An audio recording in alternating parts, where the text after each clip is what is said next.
বর্ধমান ট্যুরের পক্ষ থেকে আমরা আজকে এসেছি বিশিষ্ট সঙ্গীত শিল্পী সানু প্রামাণিক। বর্ধমান শহরের যারা সঙ্গীত প্রেমী, যারা বিভিন্ন অনুষ্ঠান, বর্ধমান শহরে বিভিন্ন মেলা, বিভিন্ন উৎসবে যারা যান, বিভিন্ন বর্ধমানের স্থানীয় শিল্পীদের গান যারা শোনেন তারা নিশ্চয়ই জানেন সানু প্রামাণিকের নাম। তারা সানু প্রামাণিকের গান ভালোবাসেন। আমরা আজ সানু প্রামাণিকের সঙ্গে সংক্ষিপ্তভাবে ওনার যে সঙ্গীত জীবন সেই নিয়ে এবং সঙ্গীত নিয়ে ওনার যে ধারণা সেই নিয়ে সংক্ষিপ্তভাবে আলোচনা করব। আমাদের সামনে রয়েছেন সানু প্রামাণিক। আচ্ছা, অনুষ্ঠানের শুরুতেই যেহেতু গান, তা আমরা অনুষ্ঠানের শুরুতেই আপনার একটা গান দিয়ে আজকে অনুষ্ঠান শুরু হোক, দু লাইন।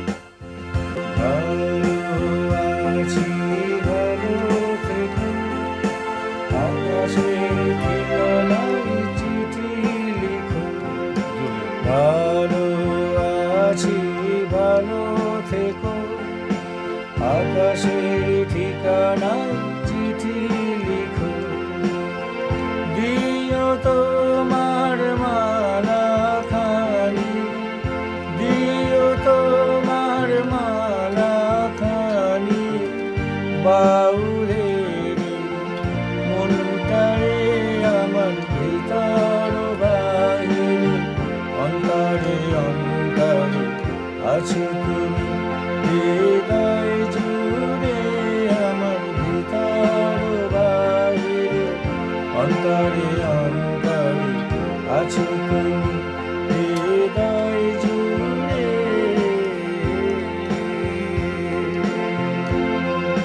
এই গানের রেলস হয়ে আপনাকে জিজ্ঞেস করি, মানে যে যারা গান করে বা যা শিল্পী, তাদের এই শিল্পসত্তা আপনার কাছে যারা আসে বা আপনি আপনার পরিমণ্ডলে যেসব গায়ক গায়িকারা আছে, আপনার যে অভিজ্ঞতা, গান তাদের অন্তরে অন্তরে কতটা থাকলে তবে সে গায়ক হতে পারে, একটু যদি সংক্ষেপে। পরিষ্কার কথা, প্রথম কথা বলে দেওয়া ভালো, গান কিন্তু ভালোবাসতে হবে। মানে এই গানের অবশ্যই গানটাকে ভালোবাসতে হবে, ভালো না বাসলেই গান পাওয়া যায় না। এখন দেখুন অনেকে আছে, যেমন আমি দেখেছি আমার কাছেও শিখতে আসে, এরকম অনেকে আছে চাপে পড়ে গান শেখে। চাপে পড়ে গান শেখাটা তো আর তার গান বেরোচ্ছে না। আগেকার সময় যেমন মেয়ে দেখতে এলে বিয়ের সময় যেন একটা গান গাইতে পারে, পাত্রপক্ষ এলে একটা গান শোনাবার জন্য গান শেখা, সেটা এখনো অনেকে এরকম ধরনের আছে। পাশের বাড়ির ছেলেটি ভালো গান গায়, তো তাকে গান শিখতে হবে, তার গান পছন্দ নয়। তো এই কথাটা হচ্ছে এইখানে যে গান যার পছন্দ নয়, যত যে গানকে ভালোবাসেন না, তারপরে গান গাওয়া খুব মুশকিল আছে। দ্বিতীয় কথা হচ্ছে গান গাইতে হবে হৃদয় থেকে, যেটাকে আমরা এক কথায় বলতে পারি অন্তস্থ। অনেকে ঠোঁটস্থ গান গায়, কিন্তু গান গাইতে হবে হৃদয় থেকে, গানটাকে বুঝে সেই গানের ভাবটাকে নিয়ে তবে গান গাইলে তবে সে একজন গায়ক। এই যে আপনি আপনার কথা সূত্র ধরেই বলে এই যে তথস্থ কথাটা বললেন, অনেকে গান শিখে গুরুর কাছে গান শেখে, গান শিখে অনেকে গান করে, তারা হারমোনিয়াম জানায়, গানের লয় তাল এগুলো শিখে অনেকে গান করে। আবার আমরা অনেক সময় দেখি যারা শুধু গান শোনে, গানটা শুনে মুখস্থ করে তারা গান করে। এই দুটোর মধ্যে তফাৎ কি হতে পারে? ব্যাপারটা হচ্ছে অন্তস্থ আর ঠোঁটস্থর মধ্যে কিন্তু পার্থক্য আছে একটু। ঠোঁটস্থ বলতে এটা বোঝাচ্ছি, ধরুন কেউ গান গাইছে, খাতায় এরকম করে লিরিক্স দেখছে, মানে সেই গানের কথাটাকে মাথায় রাখেনি, গানটাকে বোঝেনি, গানের স্বরলিপিটাকে যা লেখা আছে সেই অনুযায়ী গান গিয়ে আছে, ফলে তার মধ্যে যে এক্সপ্রেশন বা আবেগ যে জিনিসটা ভাবটা পাওয়া যাচ্ছে না, তাকে আমরা বলি ঠোঁটস্থ গান। অনেকে হয়তো স্বরলিপিই জানে না, কয়েকজন শিল্পী এরকম আছে যারা হয়তো স্বরলিপিও জানে না, কিন্তু তারা ভালো গান গাইছে, হ্যাঁ গানটা শুনে মুখস্থ করে তারা গান গাইছে, কিছু সময়ের জন্য তাদের গানটা হয়তো ভাইরাল হয়ে যাচ্ছে।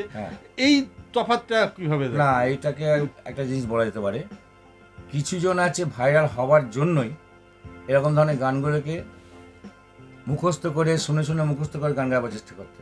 ওই দেখতে হবে তার যে গানটা গাইছে সেই গানটার মধ্যে আমাদের সঙ্গীতের শাস্ত্রগত যে নিয়মগুলো আছে সেগুলো সে মানছে কিনা।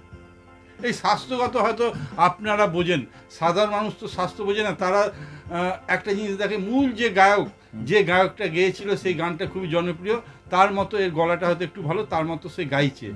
এই যে এটা কি খুব বেশি দিন, খুব বেশি উপরে বেশি দিন স্থায়ী হতে পারে এই ধরনের গায়ক? অ্যাকচুয়ালি কথা হচ্ছে এইটাই যে অন্যকে নকল করে বাঁচা যায় না বেশি দিন, যদি তার নিজের মধ্যে সক্রিয়তা না থাকে। আমার অন্তরের মধ্যে যদি থাকে গান, আমার অন্তরে যদি নিজস্ব গলা এই জিনিসটা থাকে, আমার শাস্ত্র হয়তো আমি খুব একটা বেশি জানি না, কিন্তু আমি একটা জিনিস বুঝি, গানের মধ্যে যে আবেগটা, সেই আবেগটা আমি নিতে পারছি। এইটা যতদিন না সে উপলব্ধি করবে, শুধুমাত্র নতুন বোতলে রঙিন মোড়কে নকল জিনিস পরিবেশন করে বেশি থাকা যায় না। কিন্তু ধরুন লতা মঙ্গেশকর গান, কিশোর কুমার গান রিমেক করে অনেক শিল্পী, অনেক তাদের মানে আর্থিকভাবেও লাভবান হয়েছে, তাদের অনেক মঞ্চে ডাক হয়। তারা রিমেক শিল্পী, তারা যখন নিজেদের গান গাইতে চায় দর্শক কিন্তু সেভাবে নেয় না, কিন্তু তারা যখন লতার গান গায়, কিশোর কুমারের গান গায়, তখন কিন্তু দর্শকরা অনেক হাততালি পায়। এটা তো একটা ব্যাপার আছে। এটা একটা ব্যাপার আছে, এটা ব্যাপার মানুষের মনের মধ্যে। লতা কিশোর যেভাবে বসে আছেন তাকে তো সরিয়ে দেওয়া যায় না। এনারা হচ্ছেন সুরসাগর এবং এদের ভালোবাসার মতো এদের গান আছে অবশ্যই। কিন্তু কথা হচ্ছে এইটাই, মনে করুন আমি কোনো একটা জায়গাতে আমি শুধু কিশোর কণ্ঠী গান করি, তাহলে যারা আমাকে চেনে তারা জানে ভালো করে এই লোকটার কাছে শুধু কিশোর কণ্ঠে গান পাওয়া যাবে, ফলে আমার স্বকীয়তা সেখানে থাকছে না, আমি নিজের গান গাইতে পারছি না। অনেক আমি নাম করা শিল্পীর কথা বলতে পারি, তারা যখন বিভিন্ন মেলা উৎসবে আসে তাদের ভালো টাকা পেমেন্ট দেওয়া হয়, কিন্তু তারা নিজের একটা দুটো গান যখন গাওয়ার চেষ্টা করে সেইভাবে কিন্তু তারা রেসপন্স পায় না, কিন্তু জনপ্রিয় গানগুলো যখন গায় তখন কিন্তু অনেক রেসপন্স পায়। এখন বৈদ্যুতিন মাধ্যমে একটা সুবিধা হয়েছে এখনকার যুগে, বলছি আগে যেটা ছিল না, যে নিজেরা নিজেদের গান তৈরি করছেন, সেটাকে ইউটিউবে ভাইরাল করছেন। ইউটিউবে ভাইরাল হওয়ার পক্ষে প্রচুর লোক দেখতে পাচ্ছেন, সাবস্ক্রাইবার বাড়ছে। যেমন আমি একটা নাম বলি, একজন শিল্পীর, অদিতি চক্রবর্তী। এনারা গান গেয়ে ইউটিউবে ছাড়ছেন, ইউটিউবে যখন হিউজ সাবস্ক্রাইবার আসছে, ভিউ আসছে প্রচুর, তখন তার মানে এরা ভাইরাল হচ্ছেন। তখন যখন এনারা কোথাও প্রোগ্রাম করতে যাচ্ছেন, তাদের কিন্তু ওই গানটা প্রথম আগে রিকোয়েস্ট আসছে, যেটা ওরা ইউটিউবে সবাই শুনেছে। কোনো নাম করা শিল্পীর গান, হ্যাঁ, নাম করা শিল্পীর গান হতে পারে, নিজের গান হতে পারে। যেমন মেঘলা দাশগুপ্তর একটা সিঙ্গার আছে, যার কিছু গান বেশ যেমন খুবই জনপ্রিয় হয়েছে। একটা দুই এক লাইন আমি একটা গান, ওর মেঘলা একটা গান শোনাচ্ছি একটুখানি। গানটা হচ্ছে, অসময়ী বৃষ্টিতে আমি, অসময়ী বৃষ্টিতে তুমি, কিছু না বলা কথা দিলাম আমি। এই যে গানটা আমি গাইলাম একটুখানি, এই গানটা এখন এমনিতে খুব পপুলার গান। ওরা মেঘলা যেখানে আসছে, মেঘলার হয় এই গানটা, না কেন রোদের মতো হাসলে না, এই গানগুলি বিখ্যাত। এগুলো সব কিন্তু বাই ইউটিউব ভাইরাল হয়েছে। এবার কথা হচ্ছে সেইটাই, মানুষ কখন তার নিজস্ব গানটা নেবে।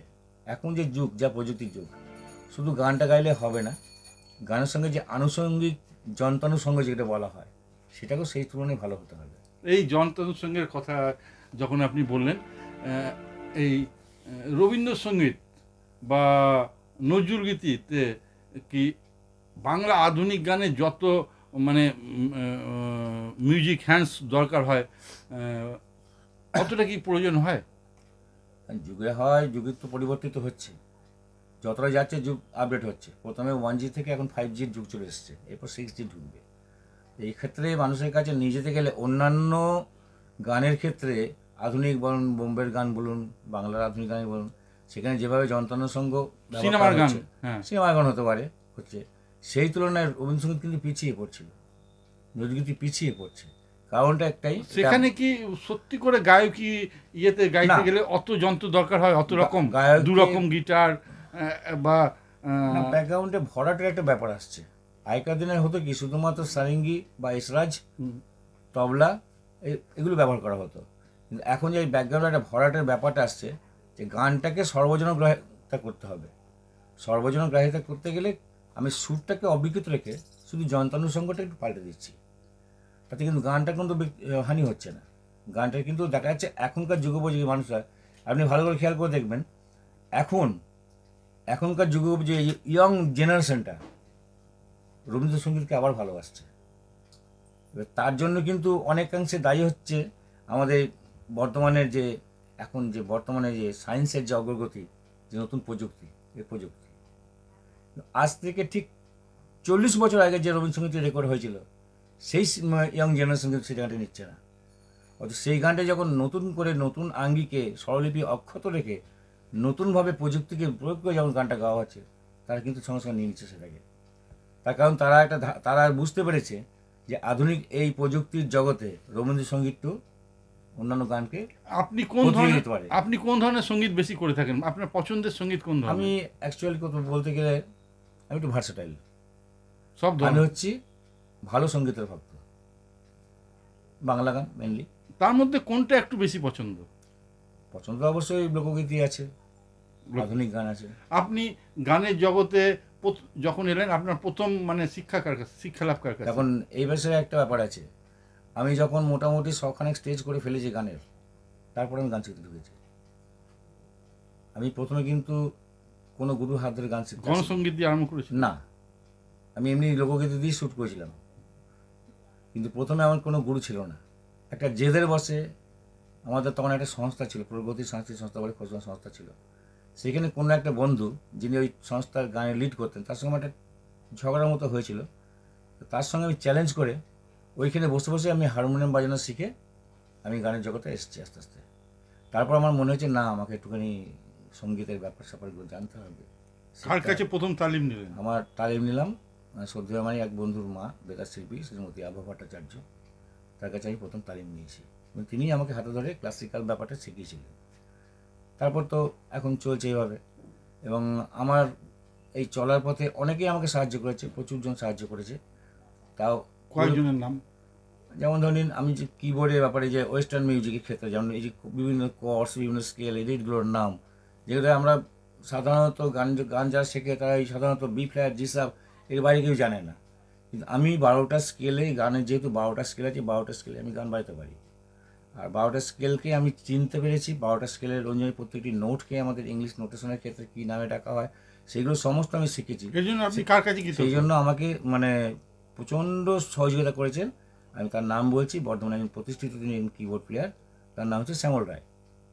এই আমাদের তেলমারের পাড়াতেই তার বাড়ি। সে আমাকে যথেষ্ট হেল্প করেছে ব্যাপারটা শিখিয়েছে। তো আমি তার অবদান তো ভুলবো না, যেমন ভুলবো না আমার আভা ভট্টাচার্য, শ্রীমতী আভা ভট্টাচার্য অবদান, এবং ভুলবো না অবশ্যই আমার গলার সুর ছিল ছোটো থেকে, রেডিও গান শুনতাম, গান গুনগুন করে গাইতাম।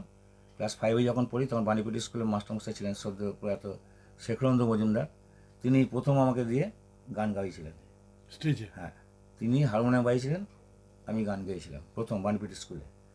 আর আমি নাটকও করেছি প্রচুর, নাটকের জগতে প্রথম আসা ওনার হাত ধরেই, আজ নেই,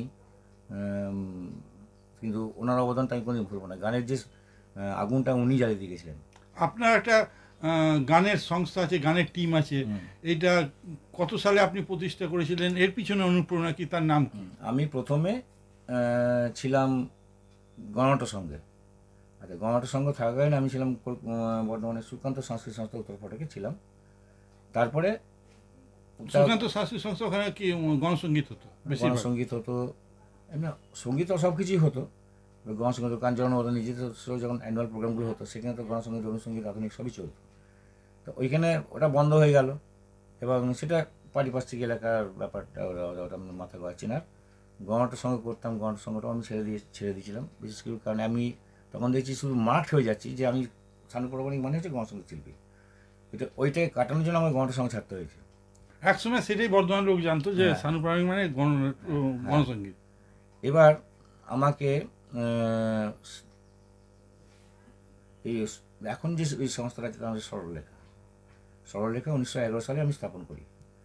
সরলরেখার একটা ইতিহাস হচ্ছে, 1911 সালে কালনাগেটে শিবম বলে একটি নাচের স্কুল আছে, শিবমের যে ডাকু, সে একদিন আমাকে বললো, সানু তুমি তো এখন এমনি আর কোনো সংস্থা নেই না, তুমি এসে আমার টিমের একটা গানের উইংস খোলো। যাই হোক, ওখানে আমি বললাম ঠিক আছে যাবো। আমি গেছি, ওখানে গানে উইংস করেছি। এলাকা থেকে বেশ কয়েকজন আসতো, গান শিখতো, এখানে প্র্যাকটিস করতো।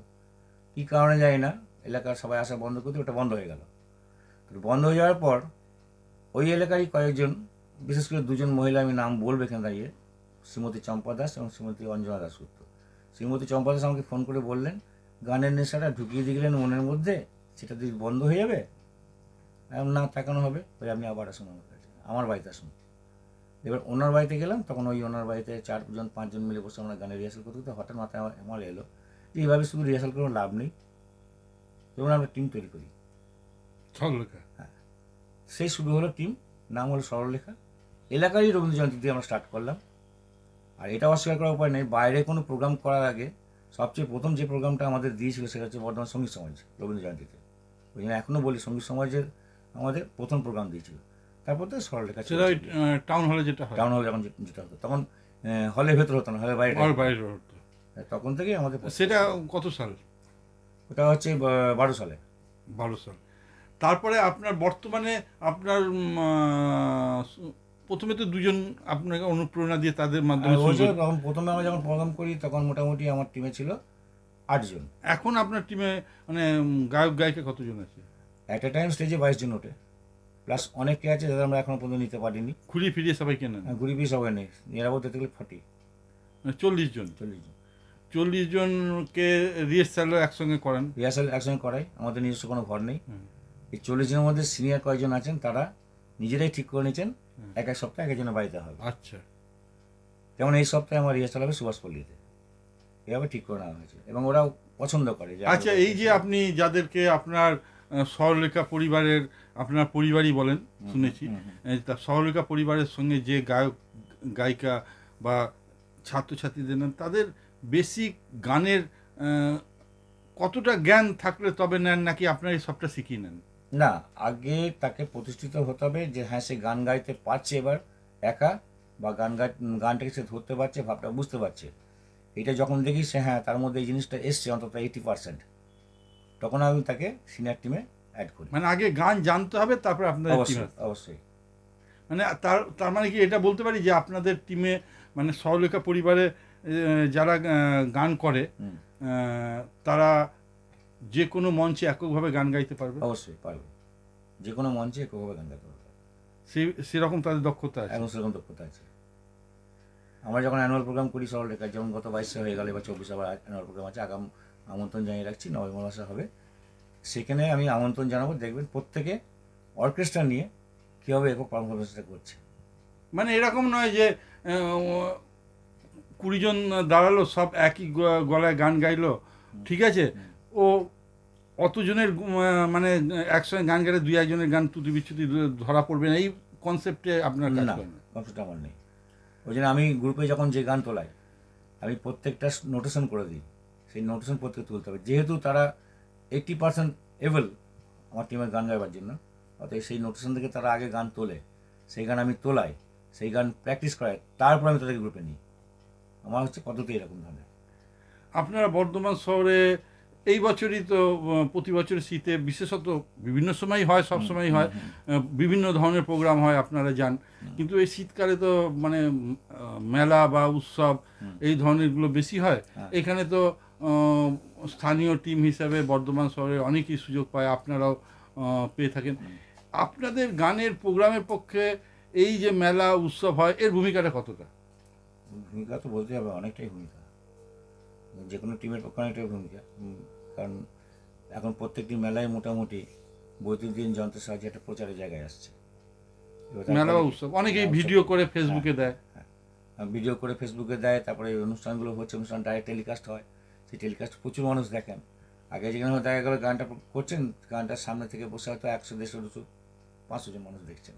তাছাড়া আপনাদের 20 জনের যদি টিম থাকে, আপনাদের যে গানটা হয় সেটা কেউ একজন পোস্ট করলে 20 জন শেয়ার করলো, প্রচুর মানুষ দেখতে পাচ্ছে, শেয়ার করলে ওখানে প্রচুর মানুষ শেয়ার করলে, এবং যখন টেলিকাস্ট হচ্ছে এরা আগে তো জেনেছে, তাদের পরিবারের লোকেরা দেখছে, তাদের বন্ধু বান্ধবরা দেখছে, তার মানে 500 জন সামনে যদি দেখে 5000 জন ব্যাকে দেখছেন।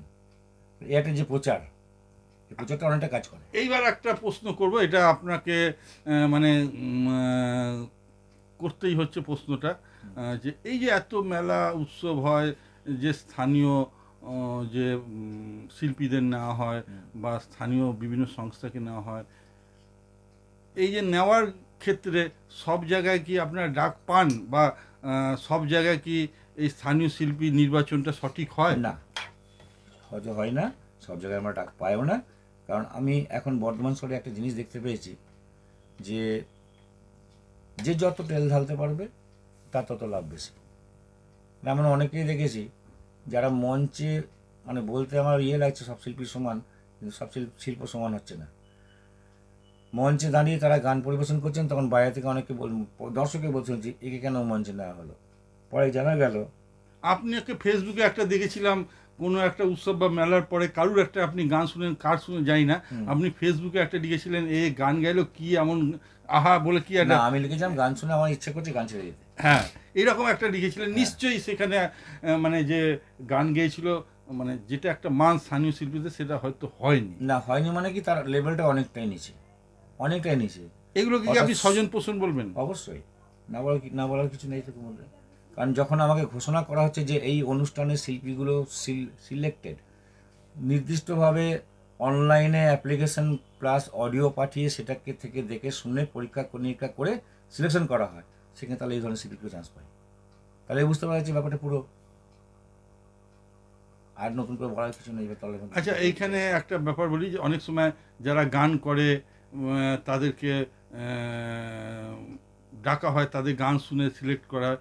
আপনার কি কখন মনে হয় যারা এই সিলেক্টর হিসেবে রয়েছে তাদেরই যোগ্যতা কতটা আছে? অবশ্যই মনে হয়, অবশ্যই মনে হয় যে কম্পিটিশান অ্যাকচুয়ালি মঞ্চে গাওয়াই বলুন, কম্পিটিশান জাজমেন্টই বলুন, কম্পিটিশনে যখন জাজমেন্টটা হচ্ছে, আমি বিশেষ বিশেষ কয়েকজনকে দেখেছি যে বিশেষ বিশেষ কাউকে পুরস্কারগুলো পাইয়ে দেওয়ার জন্য অন্যান্যদেরকে অযথা আর্গুমেন্ট করে করে তাদেরকে দুর্বল করে দেওয়ার চেষ্টা করে। অনেক সময় আমরা দেখেছি ওই জন্য জাজমেন্ট যারা করে বিচারক বাইরে থেকে আনা হয়, তারা তার ছাত্রছাত্রী কেউ বর্ধমানে কেউ চেনে না, তিনিও কাউকে চেনেন না, এরাও তাকে চেনে না। আমি একটা সময়ে বর্ধমান শহরে জাজমেন্ট করতাম, আমি জাজমেন্টটা সঠিক করলে কি হবে, আমার পাশে যে আরো দুজন জাজ বসে আছে তাদের নম্বরটা তারা কিন্তু পার্সোনালিটি করে যাচ্ছে না। আমি যেখানে দেখলাম একজন যোগ্য প্রার্থী আমার হাতে দেওয়া আছে 20 নম্বর, একজন যোগ্য প্রার্থী আমার কাছে পাচ্ছে 18 নম্বর, তার প্রত্যেকটা বিচার করে তাদের পাশে কারো কাছে দিয়েছে, কারো কাছে 10, কারো কাছে 9, কারো এইভাবে নাম্বার। আবার যে আমার কাছে পাচ্ছে 11 নম্বর, দেখা গেল তার কথায় ভুল, স্বরসঙ্গতিতে ভুল, সামঞ্জস্যে ভুল, তালে ভুল, সে আমার কাছে পাচ্ছে হয়তো 10, 5 জনের হাতে পাচ্ছে 16। আমি সেই থেকে ধিক্কারে আমি বর্ধমান শহরের বুকে কম্পিটিশন জাজমেন্ট করা বন্ধ করি। এবার যে আপনারা গানগুলো গেয়েছেন, এবার যে মেলা উৎসবে গানগুলো গেয়েছেন, বিভিন্ন সময় বিভিন্ন গানগুলো গেয়েছেন, তার মধ্যে আপনার সব গানই আপনারা যখন গেয়েছেন আপনাদের সবগুলোই প্রিয় গান। কোন মঞ্চে বা কোন মেলায় যে গানটা গেয়ে আপনাদের মনে হয়েছে দর্শকদের অনেক বেশি হাততালি পেয়েছেন, এরকম যদি থাকে সেই গানের দুটো লাইন? আচ্ছা,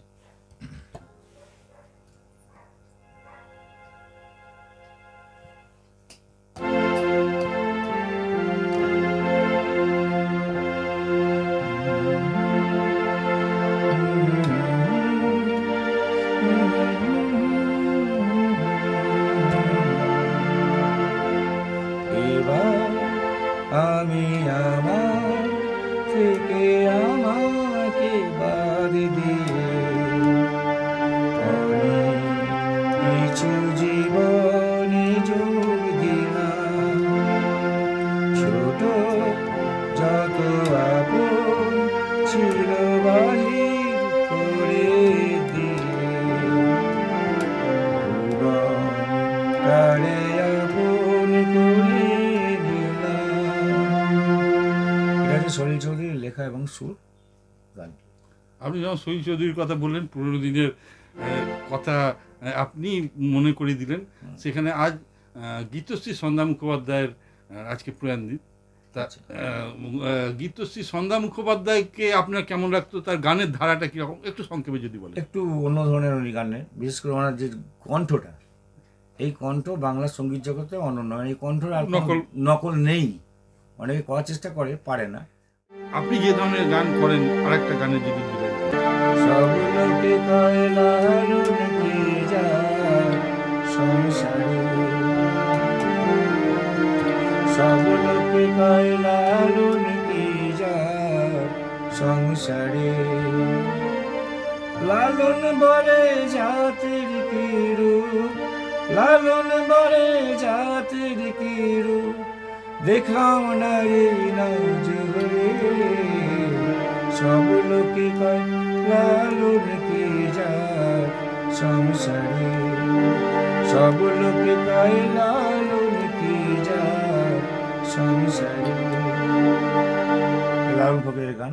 বর্ধমানে এত মঞ্চে, এত জায়গায়, এত উৎসবে গান করেছেন, কোন উৎসব বা কোন মঞ্চে আপনার গান করতে সবচেয়ে বেশি? অবশ্যই বর্ধমান উৎসব, অবশ্যই বর্ধমান উৎসব, কারণ তার ব্যাপ্তিটা বিরাট। আর প্রথম থেকে বর্ধমান উৎসবের সঙ্গে যুক্ত হয়ে আছি। ও আমিও কমিটির মেম্বার, কিন্তু পরের ক্ষেত্রে আমি যাই না, যেতে সময় পাই না সাংস্কৃতিক কমিটির মিটিংয়ে, কিন্তু বর্ধমান উৎসবের কোনো তুলনা হয় না। আর বর্ধমানের আপনার পছন্দের শিল্পী কারা, গায়ক বা গায়িকা? বর্ধমানে পছন্দের শিল্পী গায়িকা অনেকেই আছে, কয়েকজনের নাম। কমপ্লিটলি বর্ধমানে আমার যাদেরকে খুব ভালো লাগে আর কি, যা গানের সেক্ষেত্রে ছেলেদের ক্ষেত্রে দেবাশিস ব্যানার্জি, অবশ্যই তার গান আমার খুবই ভালো লাগে। তাপসদার গান খুব ভালো, তাপস মিত্র আমার খুবই ভালো লাগে তার গান। সৌরভ আছে, সৌরভ অবশ্যই ভালো ভালো শিল্পী। মহিলাদের ক্ষেত্রে অনেকেই আছে, তবে সবাইকে পার্টিকুলারলি বলতে কি অনেক নাম বলতে হয়, অনেক নাম বলতে হয়, অনেক নাম। আচ্ছা, মিউজিশিয়ান আপনার খুব পছন্দের মিউজিশিয়ান যে থাকলে আপনার মনে হয় আজকে বেশ ভালো গানটা হবে এরকম? এখন এই কথাটা এখন বলার খুব মুশকিল আছে। আজকে যে মিউজিশিয়ানের নাম করবো ভবিষ্যতে তাকে আর পাবো না, তখন অন্য কাউকে যখন নিতে যাবো সে বলবে আপনি তো আমার নাম করেননি। না, তুমি তো তাকে পছন্দ করো, তাকে যেখানে তো যোগাযোগ আমি বাজাবো তোমার সঙ্গে, অর্থাৎ মিউজিশিয়ানের নাম আমি বলতে পারবো না। নাম বলতে হবে না, পছন্দের মিউজিশিয়ান তো নিশ্চয়ই আছে যার সঙ্গে ভালো সেট হয়। অবশ্যই অবশ্যই, যে এ থাকলে আপনার গানের ইয়েটা সে বোঝে। হ্যাঁ অবশ্যই থাকা উচিত, আর প্রত্যেকটা শিল্পীরই থাকা উচিত, আমারও আছে। আর এইখানে বর্ধমান শহরের যে গানের যে শ্রোতা, এই গানের শ্রোতা বর্ধমান শহরে তাদের আপনার কীরকম মনে হয়, তাদের কী ধরনের গান বেশি পছন্দ? ভালো গানের পছন্দের শ্রোতা আসে বর্ধমানে, সেটা পার্সেন্টেজ হিসেবে ভাগ করতে হবে। যেমন ধরে নিন 30% আছেন যারা ভালো গানকে ভালোভাবে নেন, যেমন পুরোনো দিনের যে কোনো গান ভালোভাবে নেন। অ্যাভারেজ আছে 40%, অ্যাভারেজ ঠিক আছে, চলে যাবে। বাকি 30 আছেন একটু উগ্র রিদিমের গান এসব পছন্দ করেন, কারণ আমরা এই অ্যাভারেজগুলোও কিন্তু বাকি 30% উগ্র রিদিমের গানের ক্ষেত্রে ঢুকে যায়। এটা ভালো করে খেয়াল করে দেখবেন, যখনই আমরা লোকাল শিল্পী যখন গান করে তখন হাতে কোনো কিছু দর্শক থাকেন, আর যখনই দেখা যায় যে এটা কলকাতার বা বম্বের শিল্পী আসছেন, এসব আসছেন, বা কোনো অর্কেস্ট্রা প্রোগ্রাম হচ্ছে, তখন লোকের মানে মাথা গোনা যায়, শেষ করা যায় না, এত ভিড় হয়। একটু উগ্রদিমের দর্শক আছে বর্ধমানে প্রচুর। যাই হোক, আমরা অনুষ্ঠানের শেষের দিকে চলে এসেছি। আপনাকে এবার আপনার মনের মতো আপনার প্রিয় একটা গান দিয়ে আমরা আজকে অনুষ্ঠান শেষ করতে চাই। আসলে আপনি তো মানে বলতে গেলে মাঠে ময়দানে গান করে উঠে এসেছেন। এক সময় আপনি অনেক মাঠে ময়দানে অনেক মানে যেটা বলা যায় রাস্তায় মিটিংয়ে গান করতে আপনাকে দেখা গেছে, সেখান থেকে আপনি আজকে বড় বড় মঞ্চে গান গাইছেন। এই উঠে আসার পিছনে তো অনেক অনেক ঘটনা। একদম রাস্তায় গান গেয়েছি, মিছিলে গান গেয়েছি, সেখান থেকে আজকে এসে সরলেখা তৈরি হয়েছে পরিবার। তা আজকে আপনাদের শেষ অনুষ্ঠানের শেষে আপনার একটা গান। আমি কেমন আছি পরের ঘরে তোমার পাশরিয়া, কেমন আছি আমি, কেমন আছি পরের ঘরে তোমার পাশরিয়া, দেখো হাসিয়া আমার বন্ধু চিকন কালিয়া, দেখো হাসিয়া আমার বন্ধু চিকন কালিয়া, দেখো হাসিয়া।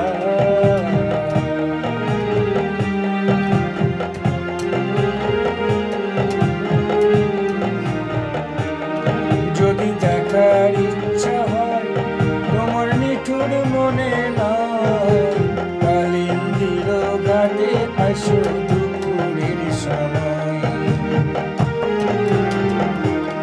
যদি দেখার ইচ্ছা হয় তোমার নিঠুর মনে নয়, কালিন্দির ঘাটে আসো দুপুরের সময়। আমি জল ভরিবার ছল করিয়া দেখবো নয়ন ভরিয়া, জল ভরিবার আমি জল ভরিবার ছল করিয়া দেখবো নয়ন ভরিয়া, দেখো হাসিয়া আমার বন্ধু চিকন কালিয়া, দেখো হাসিয়া আমার বন্ধু চিকন কালিয়া, দেখো হাসিয়া।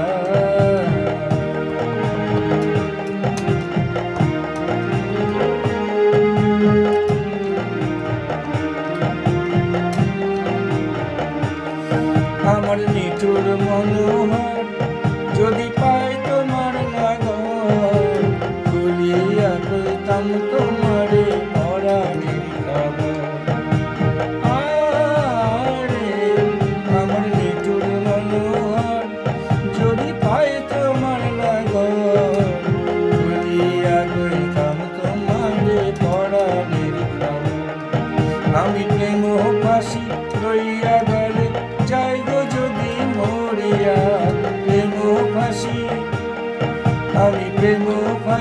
লইয়া গেলে যাই গো যদি মরিয়া দেখো আসিয়া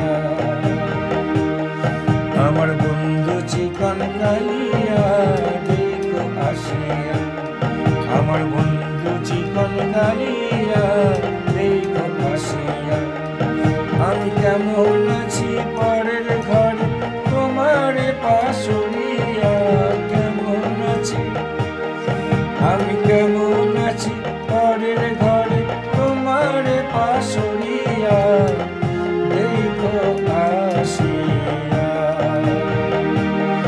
আমার বন্ধু চিকন কালিয়া দেখো আসিয়া আমার বন্ধু চিকন কালিয়া দেখো আসিয়া আমার বন্ধু চিকন কালিয়া দেখো আসিয়া।